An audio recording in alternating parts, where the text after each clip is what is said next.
Hi, welcome back. Today's lesson is rate word problems. Our standard is 6RP2. Understand ratio concepts and use ratio reasoning to solve problems.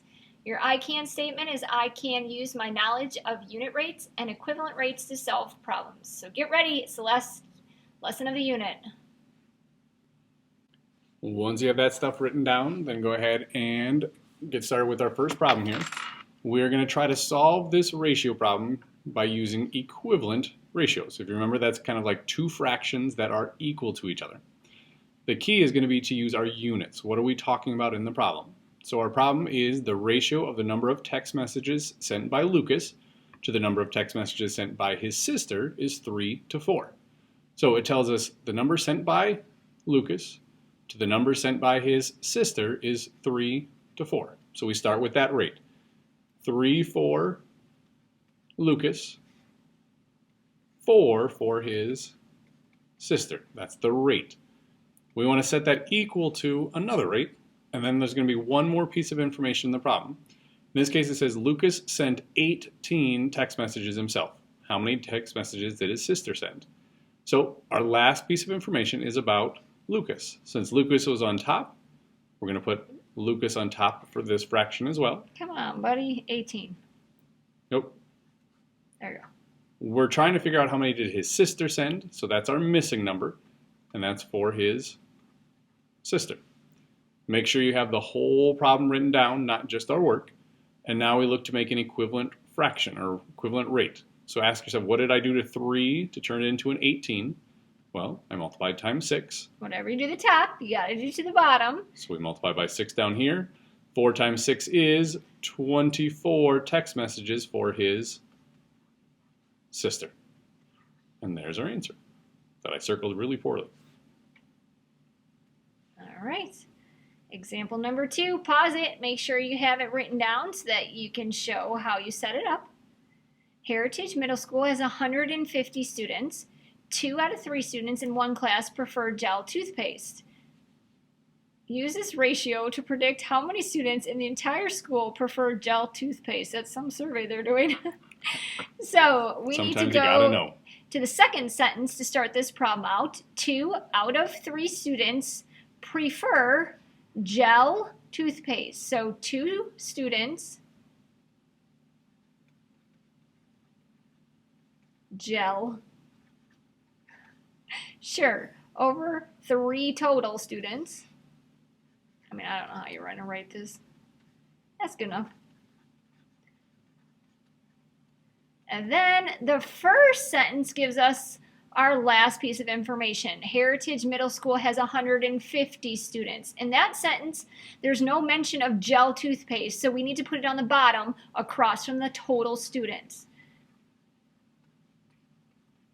Therefore, our missing information is in the question. How many students in the entire school prefer gel? So that needs to be question mark gel across from your other numerator.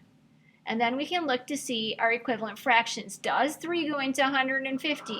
So if you don't know, you got to pick up your calculator and say 150 divided by 3 is 50. Now some of you knew it, some of you needed your calculator.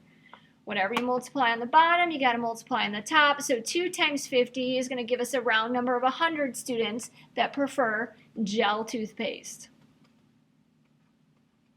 I don't know who did that survey, but I'm glad we know now. The key to setting them up, like we talked about, is using those units. If we're talking about students that prefer gel toothpaste, they go on top. Total number goes on the bottom, so we keep everything in the same spot. And start to break it down. So let's try another one here. Go ahead, write the problem down, and then when you're ready, we'll get started with it. It says 12 out of every 15 people prefer eating at a restaurant over cooking at home. If 180 people selected eating at a restaurant, how many people took the survey? So this one we're starting with 12 and 15, but you got to read carefully what they represent. 12 out of 15 prefer eating at a restaurant versus going or staying at home to cook. So 12 people prefer the restaurant. Out of 15 people total. And those keywords out of are the same thing as that keyword over, meaning a fraction bar. Now we're going to set up our second rate and take our last piece of information. It says if 180 people selected eating at a restaurant. So our next number is the people who actually chose eating out at a restaurant. Restaurant was on top over here, so we do the same thing over here. 180 people prefer the restaurant. So we're missing how many total people they surveyed. So you're going to pick up your calculator. For some of you who don't know how many times 12 goes into 180, it goes in 15 times. So you're multiplying the top by 15, and then on your calculator, 15 times 15 will give you a total of 225 people prefer eating at home.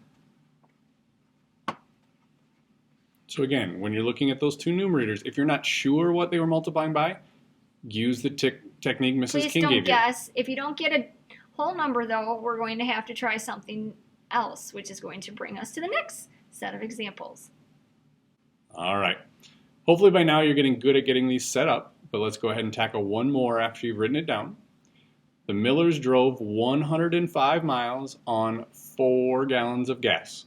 At this rate, how many miles can they drive on 6 gallons of gas? So start with the information we know, that rate they started us with.